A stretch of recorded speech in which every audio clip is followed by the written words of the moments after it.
Imagine this. You're stepping into a desolate, ancient cemetery. It's shrouded in this really oppressive, inky blackness. We're talking 1999, Kababate village, Atfi, Giza. The air is just heavy, thick with dust and the silence of Fifu. Well, forgotten lives. But then it starts. A faint sound, rhythmic, thump, thump. Muffled at first, but it's definitely coming from under the earth. It gets louder, closer, it almost echoes your own heartbeat. The villagers, they're drawn by this unnatural sound. They're frozen at first, huddled together, just pure terror. But then that terror, it starts to shift. It gives way to this desperate, almost morbid curiosity. They can hear distinctly now, a voice, strained, weak, a cry for help from beneath the ground. Someone is trying to get out. Suddenly, the fear turns into frantic action. Shovels start tearing at the loose soil. It's dark. Every stupid dirt, every clang of metal hitting stone, maybe, it just fuels this unbearable hope, but mixed with this icy dread. What are they going to find? And then the earth gives way. They break through. It's not a ghost, not some phantom. It's human, a boy, about 14 years old. He's disoriented, covered in dirt, pulled from an unearthed grave, visibly injured. His eyes are wide with the trauma no kid should ever see. He can't speak. He can barely move, just gasping for air. It's a scene straight out of a nightmare, really. Yeah. Just horrifying. And the boy's condition. I mean, a severe blow to the head, clearly from a sharp object. Profound shock. And he couldn't speak, couldn't remember anything. Total loss of speech and memory. No ID on him. And crucially, nobody in Kabata village recognized him. Nobody. It was like he just appeared out of the ground. So the immediate question, hanging heavy in that pre-dawn air, was just stark. Who is this boy? And what kind of monstrous act led to him being buried alive, left for dead in a grave? Right. The sheer horror of finding Mohammed like that, it left investigators with almost nothing to go on. A complete void of information. So where do they even start? How do you begin to piece together something so unimaginable? Police get to the scene pretty quickly. Flashlights cutting through the dark. The boy, Mohammed, is rushed to the hospital. Doctors confirm the trauma, the head injury, and his inability to communicate. I mean, not even able to write. That's an immediate, huge barrier. So with no other leads, they start the obvious thing. Checking local missing persons reports. Kababate village, the wider Atfi area, hoping for a match. But a full day goes by. Nothing. Silence. No reports of a missing 14-year-old boy anywhere nearby. The mystery just gets deeper, doesn't it? Amplifies the horror. When you're faced with a crime like that, isolated, brutal, victim, unidentified, how do investigators usually handle that initial wall of silence? Especially back then, maybe without today's tech. That initial vacuum. That lack of information is incredibly challenging in any major case, but especially one as bizarre and disturbing as this. Back in 1999, without the sophisticated databases and instant digital communication we rely on now, police were really using, let's call them old school methods. Lots of door-to-door inquiries, circulating physical descriptions, painstakingly going through local police records, paper records, often. And when those initial local searches turn up absolutely nothing, the next vital step is always to widen the net. It often comes down to experience, instinct, sometimes just sheer tenacity. You have to start assuming the victim isn't local, maybe from a neighboring district or even further away. It becomes a race against time, really. Every hour without an ID makes finding answers harder, and that's precisely what happened here. Because the very next day, another call comes in. Even more disturbing, if that's possible. This time, not from the cemetery. It was from a remote mountain area near Atfi, a fair distance from Kababate. Villagers reported their dogs acting strangely. Digging frantically at one particular spot, they went to investigate, and they found a blood-stained sack inside. It was truly gruesome. The dismembered body of a man looked to be in his 30s, clearly dead for several days. Forensics quickly got involved. They confirmed the man had been deceased for about 2 days, which was eerily similar, wasn't it, to the estimated time frame of the boy's ordeal. 2 days. Yeah. So this immediately raised a massive question for the investigators. Could these two horrific events, the boy buried alive, the dismembered man, possibly be connected? Even though they were found in different places, different methods used, that chilling time overlap just couldn't be ignored. It demanded immediate attention. Okay, so this is where it gets, well, even more complex. 2 victims. No names at first. Brutal, distinct injuries. Found in different spots. But that timeline, that overlap, is chilling. The police are basically facing a wall of silence from both victims in different ways. How do you even begin to connect dots that seem so disparate? Especially when the clues are so fragmented and horrifying. Well, with no local leads in Giza for either the boy or the man, investigators made that crucial call, widen the search, cast the net way beyond the governorate. They started meticulously combing through missing persons reports from neighboring regions, just desperate for anything, any shred of information. And then finally a breakthrough. A report filed in Zefta, which is in the Garbia Governorate quite a distance away, it stood out. It described a 33-year-old microbus driver and his 14-year-old nephew, both reported missing for over a week. The details were maybe a bit sparse initially, but the ages they matched. Right. And what's really remarkable here, it isn't just luck, though maybe there was an element of that. It's that investigative intuition, that police work that says, we have to look further. Think about it. Back then, sharing missing persons reports across government lines wasn't simple. No central computer system pinging alerts. It took real effort, coordination. Yet this report, seemingly unrelated, from miles away. It turned out to be the absolute key, the linchpin for the whole mystery. The photo of the 14-year-old boy in that Garbia report, it was an exact match for the traumatized boy found in the grave, young Muhammad. And the description of the 33-year-old driver, it matched the dismembered body found in the sack, Ragab Hassan Abdel Reshek. Finally, they had names, victims identified.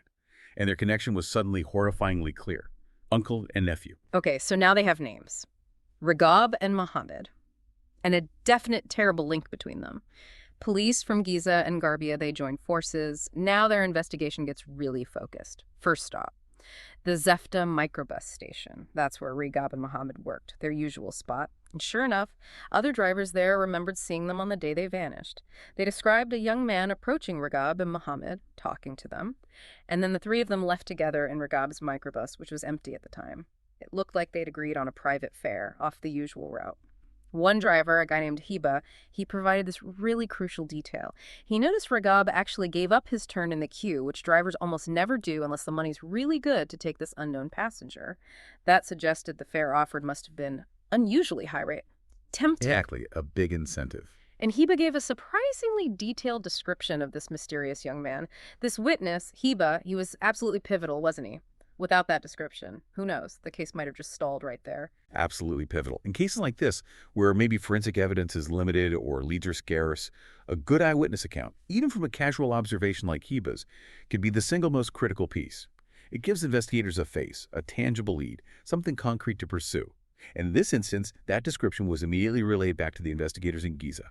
And there, boom, it clicked. Detectives recognized the description instantly. It matched a known local criminal, Ramadan Ali, 35 years old. And get this, he was from Kababate village. Kababate? Yes. The exact same village where young Muhammad was found, literally pulled from a grave.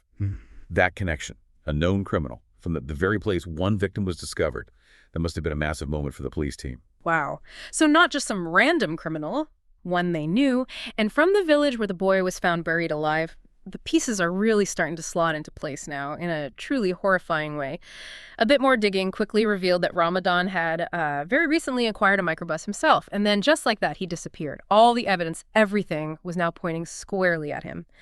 So the police move fast. They raid Ramadan's sister's house, is where he lived. Ramadan himself isn't there, gone, but his sister is. And she's visibly distressed, agitated. Initially, she denies everything, knows nothing, saw nothing, the usual denials. But under persistent questioning, strategic pressure, the story starts to crack. The truth begins to seep out. And then she just breaks down.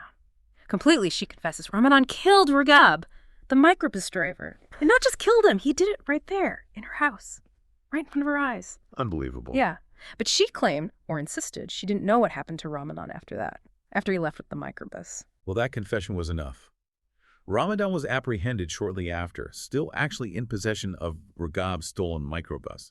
So the immediate questions for the police, and really for us trying to understand this whole grim story, were piercing. Who was this Ramadan Ali, really? What kind of person commits such brutal, calculated acts against strangers? A double act of violence. And maybe the most chilling question of all, what did he possibly gain from something so monstrous? What drove him to such extreme, horrific lengths? Ramadan Ali's background, when they looked into it, it revealed a pattern. A long history of petty crimes, yes. Theft, maybe some minor assaults, but importantly, nothing on his record indicated murder or even attempted murder. This was a huge escalation. He was unemployed, basically living off his sister being a burden. And after his last stint in prison, he did briefly get a job at a brick factory in Zefta. Zefta, there it is again. Exactly. The same town where Ragab and Muhammad worked their microbus route. This seemingly small detail is actually crucial. It unlocks his motive and his planning. Right. That detail about working in Zefta. It's absolutely key, isn't it? It explains the bizarre, calculated choice of victims from a completely different governorate. Ramadan clearly thought this was clever: bring victims from Garbia, commit the crimes in his home turf of Giza, dispose of the bodies separately. He probably figured the police would never connect the dots. Geographic separation as an alibi? Exactly. He thought he was untouchable. It really speaks to a chilling level of calculated arrogance, doesn't it? A belief in his own cunning, thinking he could outsmart everyone. So Ramadan, during that short time working in Zefta, he saw the microbus drivers, he saw them making what looked like decent money, and he wanted it, he coveted it, but instead of, working for it, earning his own way, he came up with this cold, calculated plan: just steal a microbus. And he specifically chose Ragab, not just for the vehicle itself, but because Ragab had his 14-year-old nephew, Mohammed, working with him. Ramadan just callously saw Mohammed as an easy target, maybe easily intimidated, or worse, just expendable. Collateral damage in his plan. Yeah. His entire plan was rooted in this really depraved kind of opportunism, seeing vulnerability where he should have seen humanity. And the execution of his plan. It was chillingly precise. It really shows his cold calculation. Yeah. He apparently stalked Ragab and Mohammed for days, learned their routine, their habits, figured out their vulnerabilities. Then he approached them, made up this story about needing a ride for workers, going from Giza back to Zefta, and he offered that enticing fare, 120 Egyptian pounds, which back in 1999 was a significant amount, enough to make Ragab break his routine, give up his place in the queue. Exactly. Ragab, trusting, seeing a good opportunity. He agreed readily. So they drive all the way from Zefta to Atfi, then to Ramadan's home village, Kababate. They stop right at his sister's house. Ramadan invites Ragab inside. Just for tea, he says. Tells him the supposed workers will gather there shortly. Ragab, still completely trusting, leaves Mohammed waiting in the microbus. Tells the boy they won't be long. Inside the house, as Ragab is just innocently getting ready to drink the tea offered to him, Ramadan produces an axe. He strikes Ragab, kills him instantly. Right there, in front of his sister. God. And the sister. The account suggests she was just frozen in terror, but ultimately, she did nothing. It really raises questions about the kind of psychological grip someone like Ramadan can have on those around them. Fear, perhaps. Coercion. Then, with Ragab dead inside the house, Ramadan goes back down to the microbus. Mohammed is probably getting worried now, wondering why his uncle is taking so long. Ramadan just tells him Ragab is tired, resting inside. Plausible enough. Maybe, for a moment. Then Ramadan gets in and drives Mohammed away, not towards any workers, but to that desolate cemetery. He orders the boy out of the microbus. And as Mohammed steps onto that ancient ground, Ramadan hits him hard, with a heavy stone, crushing his skull. He drags the unconscious boy, assuming he's dead or dying, and throws him into an open grave he must have spotted earlier. Just leaves him there. A cold, efficient attempt to get rid of the only witness to Ragab's murder. Then he drives back to his sister's house, where Ragab's body still lies. Using the same axe, he dismembers Ragab's body, cuts it into pieces. He puts the remains into a sack, drives out to that remote mountain area near Atfi. Finds a sewage excavation site, basically a convenient forgotten hole in the ground. He dumps the sack in there, buries it, tries to completely erase any trace of his crime. Then Ramadan flees with the stolen microbus. His plan now is probably to forge the papers, use it himself, start making money, start his new life built on murder and theft.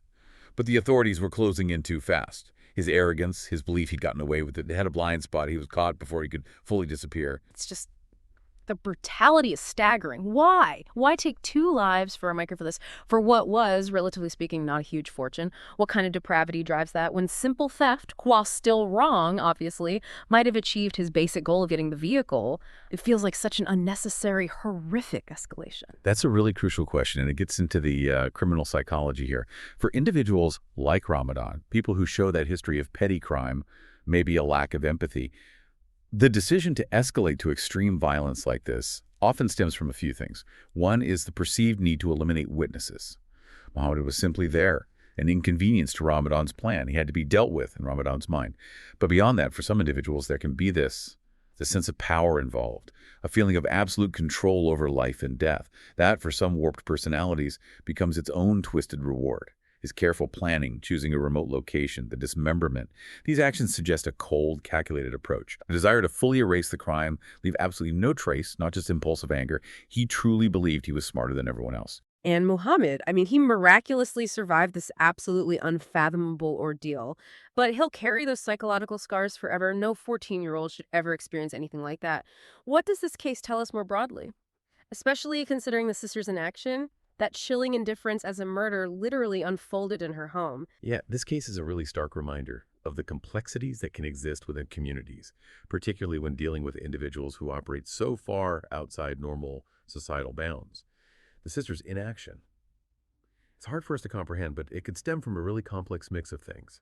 Intense fear, maybe coercion over time, maybe even a form of learned helplessness that you sometimes see in environments where violence or serious criminal activity is normalized, sadly. It does raise that important, difficult question about how exposure to violence can potentially desensitize people or create such a climate of fear that intervening feels utterly impossible, even when something horrific is happening right in front of you. It's a chilling look at the ripple effects, isn't it? One person's depravity spreading outwards, impacting those closest to them, turning a home into a crime scene and a family member into, well, an unwilling accessory after the fact. This whole tragic deep dive, the story of Ramadan Ali, Ragab, and Muhammad, it serves as such a grim but vital reminder. The calculated deceit that some individuals are capable of, exploiting trust just for their own gain, it can manifest in the most brutal, unthinkable ways. This wasn't just random violence, it was a carefully constructed deception, a trap that lured two unsuspecting people to their deaths, almost. It makes you think. Maybe be wary of giving trust too easily, especially when someone unknown presents an opportunity that seems almost too good to be true. Because the depths of human cruelty, especially when driven by greed and that warped sense of getting away with it, they can be truly, truly unfathomable.